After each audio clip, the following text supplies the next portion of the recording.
කඳුළු දින තරම් දෙතුම් සංසලාගේ කතාව ඔන්න ඉතින් තවත් කොටසක් අරගෙන ආවා. තවත් කොටස් කීපයයි තියෙන්නේ. ඊට පස්සේ අපි කතාව නිමා කරනවා.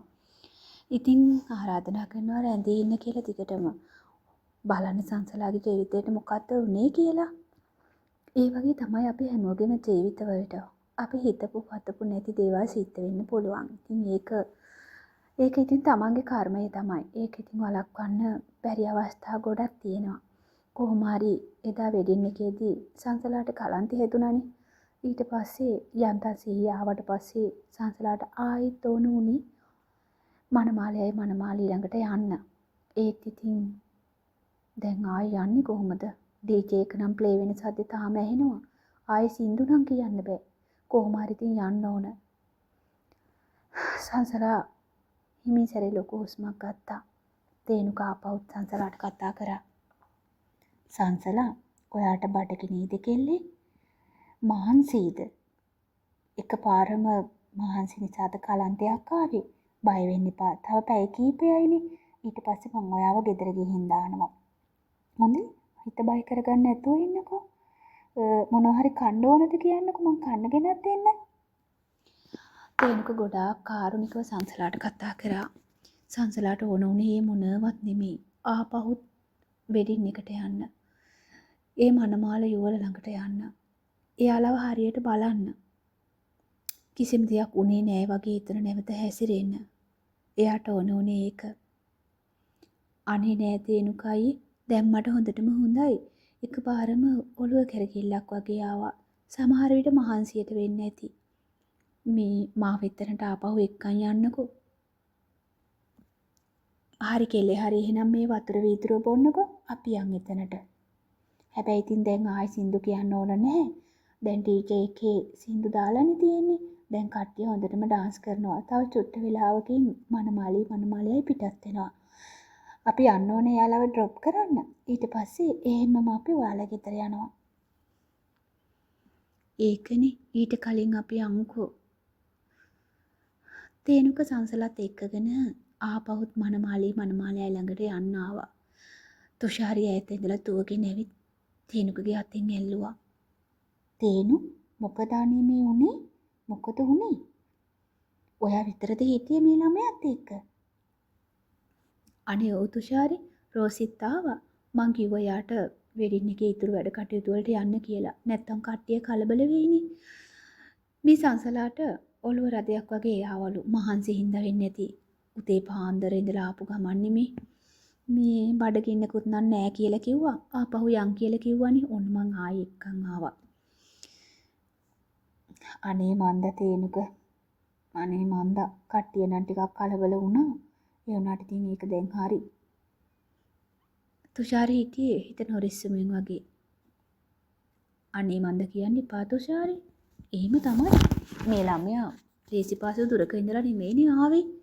පොඩ්ඩක් මහන්සියට කලන්තයක් වගේ එන්නේ නැති. අනිත් එක ඉතින් මුළු වෙඩින් එකේම ආය බලාගෙන ඉන්නකොට කවුද දන්නේ බයක් වගේ දැනුණාද කියලා. අනේ තේනු ඔයාටත් විකාර. ඔයා ඕන වෙලාවක ඉතින් ඕවර් තින්කින්නේ. මේ තුෂාරි ඔයා පාඩුවේ යනවද? මම මේ ළමයාව එක්කන් යන්න ඕන. ඒ දෙන්නයි කතාවට සංසලාට හොඳට ඇහුණා. සංසලා ඒකෙන් දැනගත්තා තේනුකගේ වයිෆ් එච්චර කැමැත්තක් නැහැ. අර තමන්ගේ අවශ්‍යතාවයට කවුරු හරි එක්කන් ඉන්න කියලා කිව්වට එහෙම තේනුක එයාලත් එක්ක ගනුදෙනු කරනවට කතා බහ වැඩි කරනවට කැමති නෑ වගේ. ඒක තමයි තේනුක සහ හැම වෙලාවෙම කියන්නේ වයිෆ් හොඳ නෑ කියලා. එහෙම වෙන්නේ නැති. ටිකක් කුහකයි වගේ. සංසලාට එහෙමත් හිතුණා. කොහොම වුණත් මට දැන් ආපහු එතනට යන්න ඕනේ ඉක්මනට. සංසලා හිටගෙන හිටියා. තේනුක ආපහු සංසලා ළඟට ඇවිත් සංසලාව එක්කගෙන මනමාලයා හිඳගෙන ඉන්න තැනට ගියා.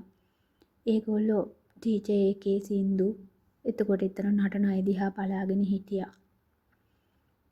මනමාලි ඊට පස්සේ එකපාරම නැගිටලා එයාගේ යාළුවෝ ටිකත් එක්ක නටන්න පටන් ගත්තා. මනමාලයා නම් ඉඳගෙනමයි හිටියේ.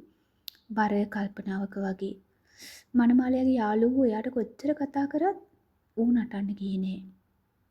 සංසලාලත් ගිහින් එතනින්ම හිටගත්තා. තේනුක සංසලා ළඟින්ම හිටියා. මනමාලයා ඒක දැක්කා.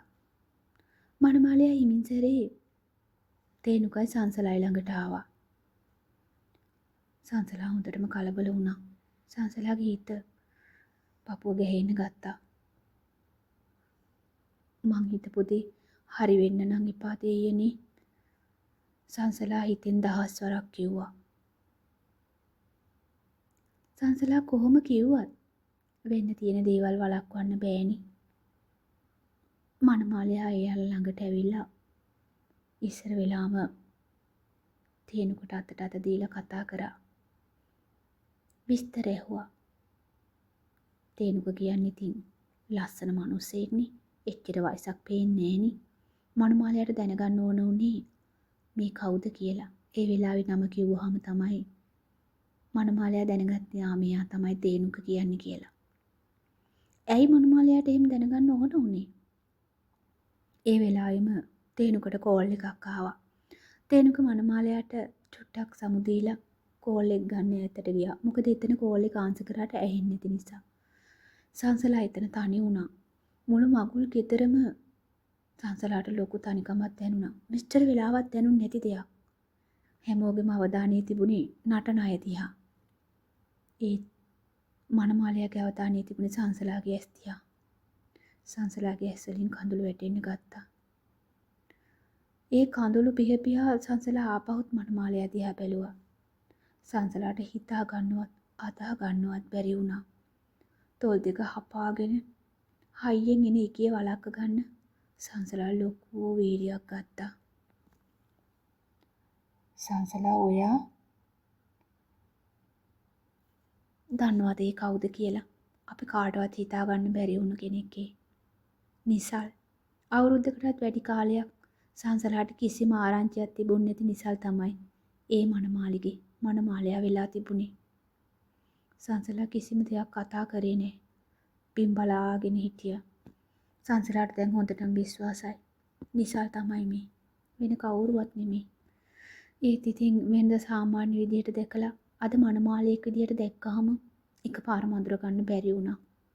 අනිත් එක අවුරුද්දක් තිස්සේ කිසිම ආරංචියක් නැති වුණ කෙනා මනමාලයෙක් වෙලා කියලා කොහොම හිතන්නද? සංසලා තොල් හපාගෙන ඉකේ වලක්ව ගත්තා. සංසලා මට සමා වෙන්න සංසලා. මට සමා වෙන්න. මට චුට්ටක් ඔයත් එක්ක කතා කරන්න ඕන. මල් ළඟ ඔයාගේ නම්බර් එක නෑ. කරුණාකරලා මට නම්බර් එක දෙන්න සංසලා. සංසලා කිසි දෙයක් අහන්න ගියේ නෑ. කිසිම දෙයක් ඇහුන්නේ නෑ වගේ හිටියා. ඒ වෙලාවේ මනමාලි ඇවිල්ලා මනමාලයාගේ අතේ එල්ලුණා. නිසල් අයියේ චූටි අයියේ යංකෝ නටන්න අර හැමෝම කතා කරනවා. මට අමතක වුණානේ සෝරි. නංගි ඔයාට දැන් කොහොමද? සංසලා මුකුත් නෑ කියන්න වගේ ඔළුව වැනුවා. ඒත් මනමාලි හොඳටම දැක්ක සංසලා අඬනවා කියලා. හැබැයි ඉතින් මනමාලි මුකුත්ම දන්නේ නෑනේ. අනේ චූටි අයියේ මේ නංගි මේ වෙලාවේ මෙයා තමයි අපිට කොච්චර උදව් කරාද? දන්නවනේ ඉතින් අරයට වෙච්ච දේ ඇක්සිඩන්ට් එකක් වුණ හින්දා දෙවෙනි මනමාලිට එන්න බැරි වුණානේ. මෙයා තමයි ඊට පස්සේ හදිස්සියට අපි ගත්තේ. අනේ මෙයාට එකපාරම කලන්තය හැදුනේ ඇයි දන්නේ නෑ. නංගි ඔයාට මොකක් හරි අසනීපයක්ද?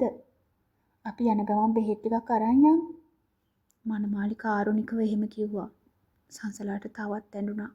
සංසලාගේ ඇස් වලින් හරියට උල්පතකින් වතුර එනවා වගේ කඳුළු වැටුණා. සංසලා මුකුත් කියන්නේ නැතුව ඔළුව වැනුවා. බෙහෙත් එපා කියනවා වගේ. ඉතින් මනමාලි වැදගෙන ගියා එයාගේ යාළුවෝ. මනමාලි නිසල්ගේ අතින් ඇදගෙන ගියා. නිසල් නිකම්ම ඈතට විසි වුණා. සංසලාට දරා ගන්න බැරි දුකක් ආවා. එයි දෙයියනේ මටම මෙහෙම වෙන්නේ. සංසලා හිතුවා. කෝල් එක ඉවර කරලා තේනුක ආපහු සංසලා ළඟට එනකොට සංසලා හුත්තටම අඬනවා. හැබැයි සංසලා ගැන කාගේවත් අවධානයක් තිබුණේ නැහැ. ළඟම හිටපු අය නම් දැක්ක සංසලා අඬනවා කියලා. ඒත් හැමෝම හිතුවේ එයාට කලන්ත හැදුන නිසා අඬනවා ඇති කියලා.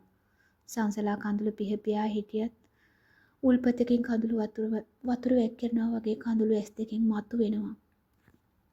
සංසලා ඇයි මේ ආපහු අඬන්නේ? ඔයාට ඉන්න බැරිද? අපි මෙයාලට කියලා යන්න මම ඔයාව ඩ්‍රොප් කරන්නම්. සංසලා ඕනේ නෑ කියලා ඔළුව වෙනුවා. අනේ කෙල්ලි ඔහොම අඬන්න ඉන්න බෑ කට්ටිය දැක්කොත් හරි නෑනේ. යන් අපි අර පැත්තට ඔයා චුට්ටක් ඉඳගෙන ඉන්නකෝ. මෙයාලා පිටත් වෙන වෙලාවට මෙතනට එමු. සංසලා හා කිව්වා. තේනුක හිමින්සරේ සංසලාව අරගෙන ඈතට ගිහින් සෝපාවක යව වාඩි කරා. වාඩි කරලා ටිකක් නිදහසේ ඉන්න කියලා ගියා. සංසලා ළඟ මහ තේනුකට ඉන්නත් බෑනේ හරි නෑනේ. ඉතින් වෙඩින් එකේ වැඩ කටයුතු ඔහොම වෙනවා. පිටත් වෙන වෙලාව ලං වුණා. ආපහු හැමෝම මනමාලීට සමු දෙන්න ගත්තා. හැමෝම ඉතින් සතුට වැඩිකමටත් දෙමව්පියන්ගෙන් දරුවා වෙන් වෙන දුකටත් අඬන්න වැළපෙන්න පටන් ගත්තා. සංසලාට ඒ වෙලාවේ මනමාලි ළඟට යන්න සිද්ධ වුණා.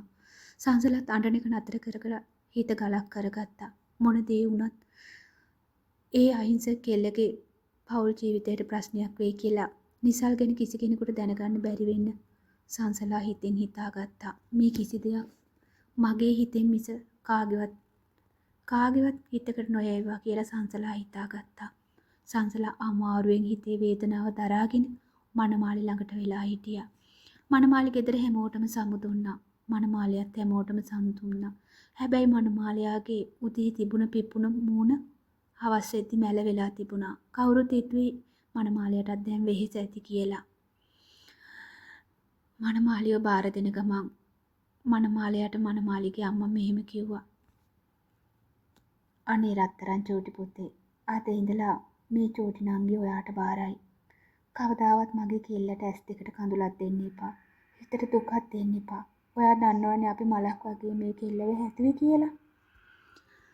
නිසල්ට කරන්න දෙයක් නැහැ.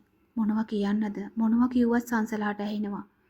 මොනවා හරි නොකිය හිටියොත් නැන්දම්ම හිත දුක් කරගන්නවා. අම්මලා කලබල වෙනවා. මොනවත් කියන්න විදිහක් නැහැ. නිසල් නැන්දම්මගේ ඔළුව අත ගෑවා.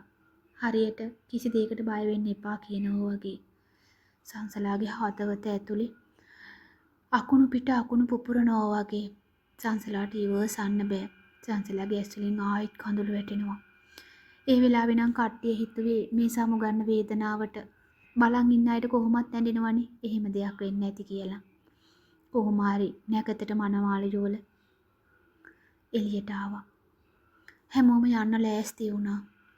කඳුළු දින තරම් රිතුම් සංසලායි කතාවේ තවත් රසබර කොටසක් අරගෙන එනකම් සමු ගන්නවා අතට. පරිස්සමින් ඉන්න අපි බලමු සංසලා.